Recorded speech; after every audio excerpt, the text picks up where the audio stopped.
시청자 여러분 안녕하십니까? VOA 뉴스투데이 시작합니다. 미국은 지난해 정찰 위성 2개를 새로 운용해 대북 정보 수집에 활용하고 있다고 미국 국가정찰국이 이례적으로 밝혔습니다. 이 위성 프로그램은 민관 협력을 통해 진행됐는데 전문가들은 정보당국이 역량을 강화하기 위해 민간과의 협력을 도모하는 추세라고 진단했습니다. 첫 소식 박형주 기자가 보도합니다.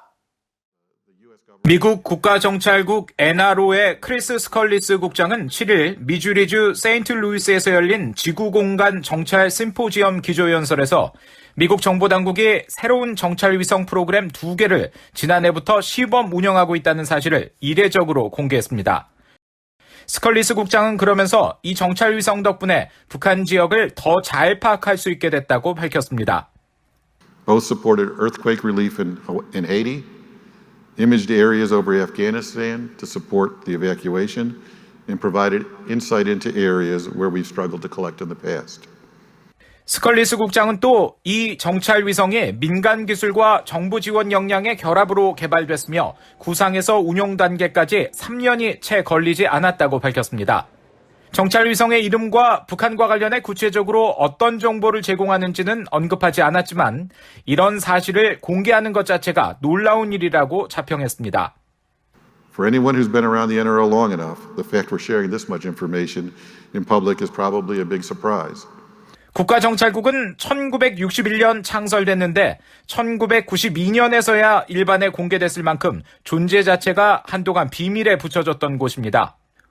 과거 중앙정보국 CIA에서 대북 정보 업무를 담당했던 브루스 클링너 헤리티지 재단 선임연구원은 국가정찰국의 이런 특성을 감안하면 이번에 새로운 정찰 위성의 존재와 숫자, 활동 내용 등을 공개한 것은 매우 이례적이라고 평가했습니다. 또 새로운 정찰 프로그램이 북한의 핵과 탄도미사일 활동에 대한 감시 역량을 강화할 것이라고 설명했습니다. The NRO's announcement indicates the U.S. will have improved capabilities to monitor North Korea's growing nuclear and missile programs, which are all violations of numerous UN resolutions. CIA 북한 분석관을 지낸 수김 랜드 연구소 연구원은 정보 부문에서 정부와 민간의 기술과 역량 격차가 갈수록 벌어지고 있으며 이는 북한 등과 같은 어려운 대상에 대한 정보 수집과 분석 능력 약화를 가져온다고 말했습니다. 수김 연구원은 그러면서 미국 정보당국이 최근 민간 영역과의 협력을 강조하는 것은 이런 문제를 해결하려는 일환이며 안보 도전이 갈수록 커지는 상황에서 정보 수집과 분석 능력을 제고하려는 정부의 노력을 보여주는 것이라고 설명했습니다. 미국 국가정찰국의 스컬리스 국장은 이날 연설에서 민간 영역과 연간 수억 달러 규모의 계약을 체결했고 이런 계약에 따라 매주 1억 제곱킬로미터 면적에 대한 위성 이미지를 얻고 있다고 밝혔습니다. VOA 뉴스 박형주입니다. 북한 정권 지도부의 장기적인 신종 코로나 바이러스 대응 규제 조치로 북한 주민들의 인권 상황이 더 악화됐다고 유엔 북한 인권 특별 보고관이 유엔 총회에 제출한 보고서에서 밝혔습니다. 또 북한 당국은 통제를 완화해 주민들의 경제 활동을 가능하게 하고 국제사회는 민생에 타격을 미치는 일부 제재의 완화를 검토해야 한다고 권고했습니다. 함지하 기자가 보도합니다. 토마스 오헤야 퀸타나 유엔 북한 인권 특별 보고관은 최근 유엔 총회에 제출한 북한 인권 상황 보고서에서 북한 주민들의 인권과 민생 악화에 깊은 우려를 나타냈습니다. VOA가 7일 입수한 보고서에 따르면 퀸타나 보고관은 북한 지도부의 장기적이고 엄격한 코로나 대응 조치가 심각한 경제적 어려움을 야기하고 일반 주민들 사이의 인권 침해에 대한 취약성을 증가시켰다고 밝혔습니다. 북한 정권이 국경 봉쇄와 국내 이동 제한 조치에 더해 인도적 물자 수입까지 제한하면서 북한은 더 고립되고 주민들의 인권은 더 악화되는 상황에 우려한다고 밝힌 겁니다. 퀸타나 보고관은 특히 북부 국경지대에서 무역과 상업활동에 의존하는 많은 주민들이 수입을 잃었다면서 제재와 통제 경제가 계속 생계에 악영향을 미치고 지속 가능한 발전을 억제하고 있다고 지적했습니다. 이에 따라 주민들은 식량 접근에 대해 심각하게 우려하고 있으며 가장 취약한 아동과 노인들은 기아 위기에 처했다고 비판했습니다. 아울러 이런 통제로 주민들의 이동의 자유 권리 등 시민적, 정치적 자유 권리가 더욱 악화됐으며 북한을 탈출하는 주민들도 급감해 지난해 한국 입국 탈북민은 229명, 올해 상반기에는 36명에 그쳤다고 말했습니다.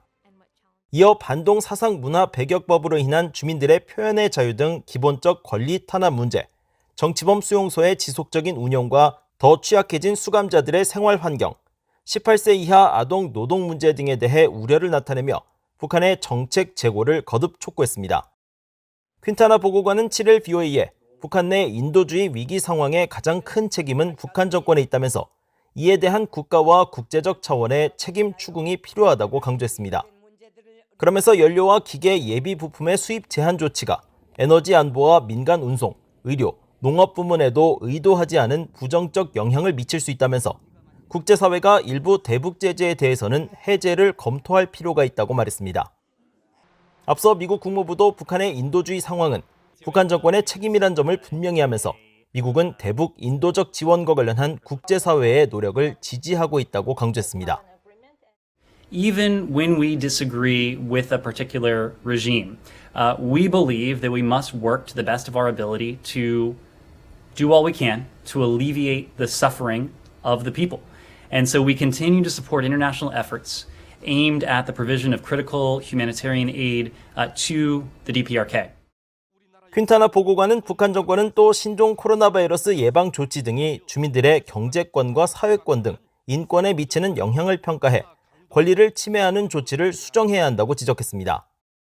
또 유엔 사무총장과 유엔 인권 최고 대표 사무소 등도 현재 코로나 예방 조치의 맥락에서 제재가 북한 주민들의 인권에 미치는 해로운 영향에 대해 포괄적 연구를 수행할 것과 유엔 안보리가 북한 인권 상황을 계속 논의하고 국제형사재판소에 이를 회부하거나 특별재판소 등 유사한 메커니즘을 설치할 것을 촉구했습니다.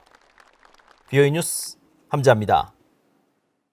북한은 전 세계에서 식량 위기와 자연재해 등 생태학적 위협이 가장 심각한 30개 나라 가운데 하나이며 영양 실조도 매우 심각한 수준인 것으로 나타났다고 호주의 민간 연구단체가 지적했습니다.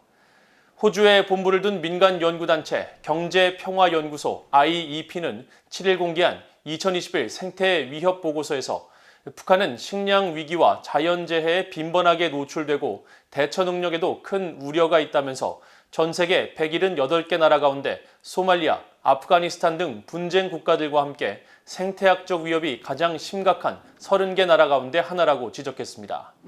그러면서 북한은 식량 위기와 기후변화, 홍수, 가뭄 등 여러 항목을 평가한 생태 위협 지수에서 5점 만점 가운데 3점을 기록해 전체 178개 나라 중 86위에 머물렀으며 특히 자연재해 부문에서는 5점을 기록해 극도의 위협을 받고 있다고 평가했습니다. 보고서는 또 북한 주민들이 식량 부족으로 인해 심각한 영양 실조로 고통받고 있다면서 북한 전체 주민 가운데 42%가 영양 부족에 시달리고 있다고 지적했습니다. 뉴욕에 본부를 둔 국제인권단체 휴먼 라이츠 워치는 제1한인 북송사업 피해자 5명이 제기한 손해배상 청구 소송 재판에 앞서 일본 정부가 피해자들과 그 후손들의 송환을 김정은 국무위원장에게 요구해야 한다고 촉구했습니다. 이 단체는 8일 성명을 통해 다음 주 일본 도쿄에서 제1한인 북송사업 피해자들이 제기한 소송의 재판이 열린다면서 이같이 밝히고 일본 정부의 적극적인 조치를 촉구했습니다. 단체는 또 국제사회도 제1한인 북송사업과 관련해 수십 년간 지속되고 있는 잔혹 행위를 인식하고 구명 노력을 지지할 것을 호소했습니다. 이번 성명과 관련해 휴먼 라이츠 워치의 필 로버트슨 아시아 담당 부국장은 8일 BOA에 보낸 이메일을 통해 심각한 인권 유린이 일본에 거주하던 사람들에게 자행됐다면서 북송 피해자들을 위한 정의와 책임 규명에 일본 정부가 앞장서야 한다고 밝혔습니다.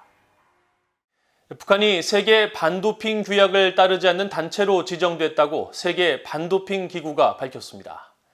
세계 반도핑 기구는 7일 발표한 성명에서 북한 반도핑 위원회가 기량 향상을 위해 운동선수들이 금지 약물을 사용했는지 시험하는 효과적인 프로그램을 제대로 이행하지 않았다면서 북한 반도핑 위원회를 인도네시아, 태국 등과 함께 반도핑 비준수 단체로 지정했다고 밝혔습니다.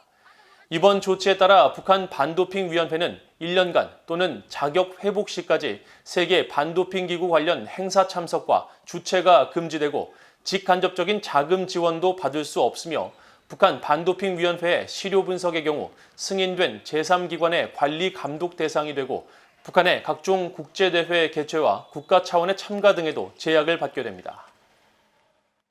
이상으로 VOA 뉴스투데이를 모두 마칩니다. 시청해주신 여러분 고맙습니다.